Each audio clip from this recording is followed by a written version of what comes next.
Hello riders, nice little fire we got going here. Just a quick little update here to start off today's video. The wash house is safely down. Cleanup's pretty much done. Fell without a hitch. The hillbilly garage survived without any damage, which is really good because that means everything inside survived without any damage, which is what we were going for. So guys, don't forget, if you want to catch footage from this whole Hillbilly Garage 2.0 video series is a Patreon exclusive. So if you're able to support me on Patreon, you can do that. And you can catch all the exciting footage from that.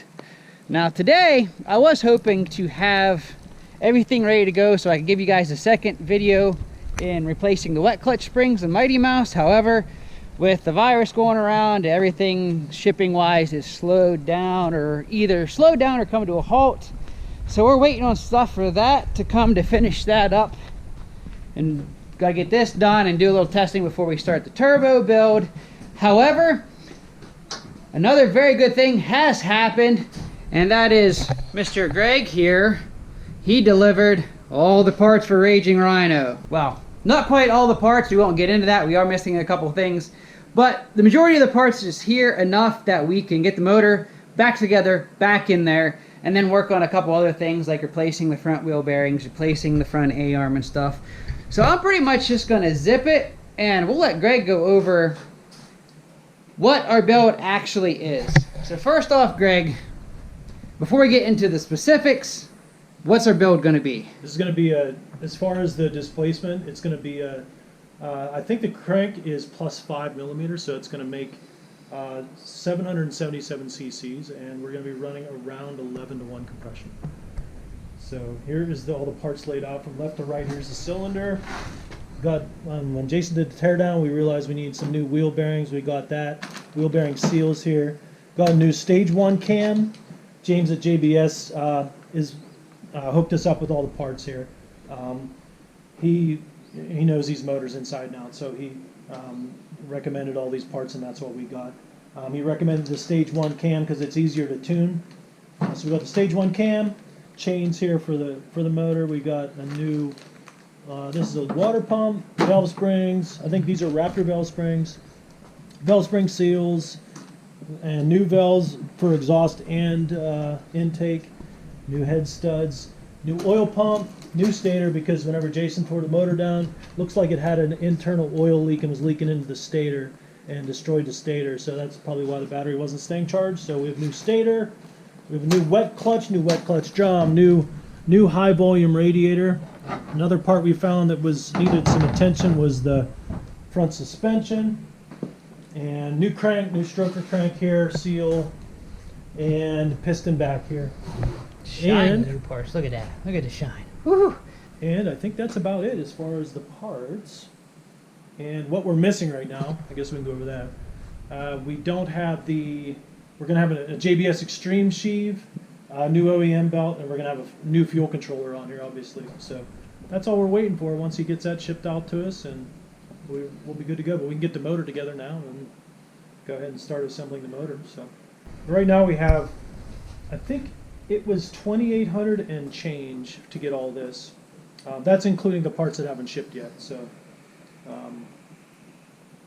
But it should double our horsepower to wheels from stock. So the important thing here, and kind of the whole reason for this build, Greg, is to see if we can build this guy for less than what we'd have buying a new, equally performing machine. So right now we got about 2,800 bucks in this. You said you paid about 55 out the door. Plus we got Walker Evans shocks, which is hidden over there, nestled all nice and comfy. You use the AMR 15 for the 50% off. So pretty much right now we're right around $9,000, correct? Yes. Right around $9,000 yeah, for this. a little bit more than that. A little bit more. But Safe to say we're under $10,000 for a machine that, when it's all said and done, we'll lift the front tires off the pavement. should lift the tires off, and we should be pretty close horsepower-wise to the 69 At of the the X4. At the crank we're going to be close, Yeah. with stock X4. So I would say that's pretty good. Now, yes, there's going to be a lot of work involved in a build like this. But if you have the know-how, I mean, you pick up one of these old Rhinos, you can probably find one in less good a shape as what this was for less money. And you don't have to go as intensive as this to make it run run really well too. Yeah. The best bang for the buck is going to be just a fuel controller and a cam. You know, that'll get you the best entry level performance. But we had to tear the motor apart, so we figured why not. Might as well go all out, huh?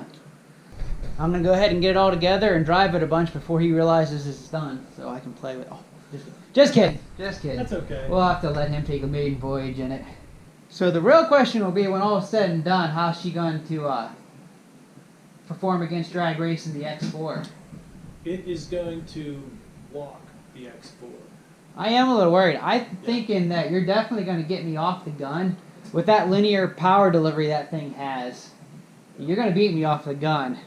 So I guess the trick will be is if we have a long enough runway, I can get you on the top end. Well, with the X4, you're running. Well, this is going to run with the fuel controller. It should run 60 miles an hour or more. So he's still going to have me beat there too, because I'm still limited at 52. Yeah.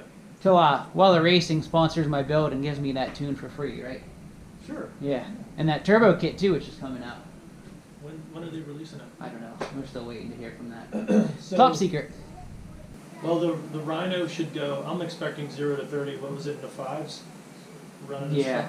I'm expecting 0 to 30 in south of 3 now. Which if I remember correctly, the X4 was 3.5 or 7.5.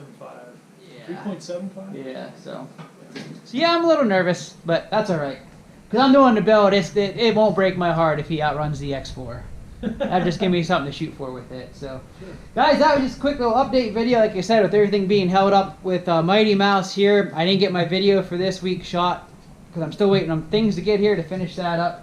But I wanted to give you something, so I'll give you this nice table of all these pretty parts. So, be getting to work on this probably this week, depending on how things go with the Hillbilly Garage. But there's a lot of work there to go to that. Let's get this guy out of here first. So yeah, again, I hope you guys are excited for this build as much as we are. I'm definitely excited to see how this Rhino is going to perform. Most definitely. I mean, as far as old side-by-sides go, Rhinos you see the most out on the trail. I mean, you still see more of these out in the trail than you do the Terexes, the first-generation Razors and stuff. So these guys are still out and about and kicking around. Guys that have them, love them. The nice thing about this level of a motor build, too, is it's rock solid reliable. This is easily a 5,000-mile motor. So. Yep, so you're not just going to slam a bunch of stuff on there and blow your motor up. It'll last, so that's good. So guys, make sure you comment below if you're excited for this. Don't forget to use that code AMR15 for 50% off all your Walker Evans stuff, be it shocks, be it rims, whatever. Now the real work begins with putting her back together. That's right. Alright, so guys, thanks for watching. Hope you enjoyed this short little update video. And until next time, keep on riding.